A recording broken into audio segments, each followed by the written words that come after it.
This is my third reflection of the movie Sunrise, a song of two people? No. Song of Two Humans, excuse me. Another kind of hard watch. I mean, it was good. It wasn't bad. It wasn't nearly as bad as the Jim Carrey film. I'm just going to dive into how I feel before I start getting into the talking points here. And, yeah, it was just hard to get into. I mean, it was good. I actually almost enjoyed it more than I enjoyed it more than the Jim Carrey film.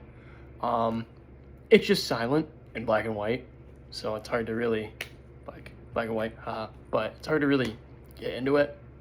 You know, especially it's not a longer movie, but it's definitely up there. Cool. So, movie's about just a dude who gets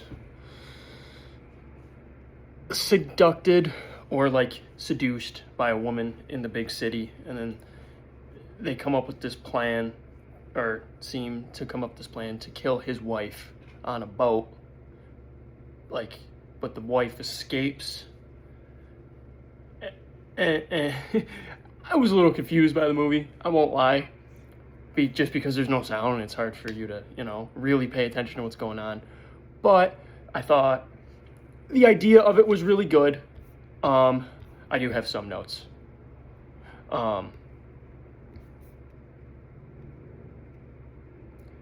Yeah, so couple then travels away to another city where they kind of reconnect, and by the couple I mean the woman in the beginning and the man. The wife, I think, disappears. She escapes, not really sure. But yeah, they rekindle their love, and it's kind of a love drama murder plot in there, obviously. There's a lot going on.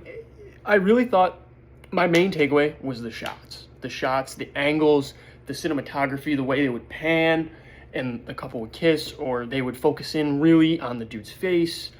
I really thought that was ahead of its time. I thought that was really cool. I was really surprised to see shots like that in a movie this old. I thought that it took me by surprise, and I thought that was one of the really, really cool aspects of the film. I thought their angles, their shots, their medium long shots, all that jazz, it was good. It was really good. So, here we go. Yeah, the storytelling and plot, kind of went over that.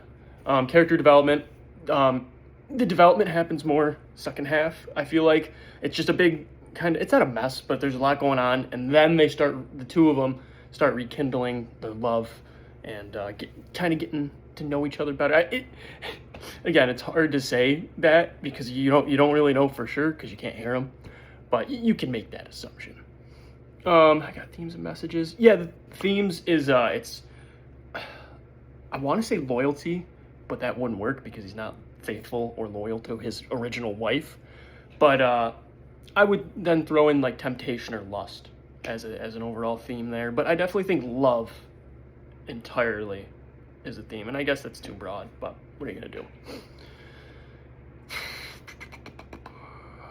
Yep, I already visual and cinematic elements. Those camera shots, those camera angles were really, really nice. The long tracking shots, all that jazz. Pacing, kind of went over that. Editing and pacing were great, honestly. For a movie from 27, excuse me. Really good. Took me by surprise, definitely. I really enjoyed that aspect of it because it kind of reminded me of a Vince Gilligan from Pluribus or Breaking Bad type, where he can tell a story without any words at all. And maybe that's where he got it, was from this movie. But I really think that's a good connection to make there. Music was great, as always, with your old-timey movies that don't have words. Music and sounds are good. Comparisons did that.